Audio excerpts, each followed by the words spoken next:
భారతీయుడు ఒకతను ఎక్స్లో పెట్టిన పోస్టు 3-4 దేశాల మధ్య పెద్ద రచ్చకారమైంది. ఆగస్టు 5వ తారీఖున భారత్ నుంచి ఒక యూజరు ఎక్స్ ఖాతాలో ఇరాన్ అణు కార్యక్రమం గురించి ఓ పోస్ట్ షేర్ చేశారు.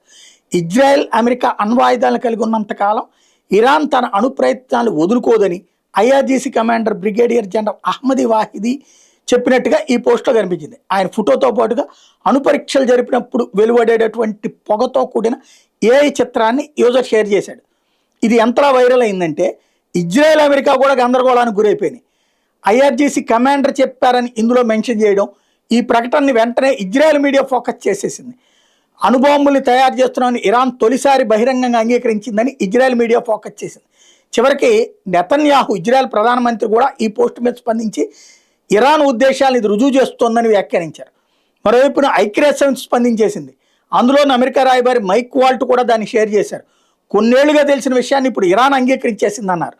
సెనేటర్ రిక్ స్కాట్ కూడా ఈ పోస్ట్ని షేర్ చేశారు. అమెరికాలోని ప్రధాన మీడియాలో కూడా దీని మీద కథనాలు వచ్చేసినాయి. అయితే ది టైమ్స్ దీన్ని ఫ్యాక్ట్ చెక్ చేసింది. ఇది ఫేక్ న్యూస్ అని నిర్ధారించింది. ఇరాన్ విదేశాంగ ప్రతినిధి ఇస్మాయిల్ బగయా దీని మీద స్పందిస్తూ ఇట్లా మా మీద ఫేక్ దాడి చేస్తున్నారని చెప్తోంది. వాస్తవంగా ఇట్లాంటి ఫేక్ సృష్టించడంలో ఇరాన్ కూడా బోల్డ్ అంత ఉంది.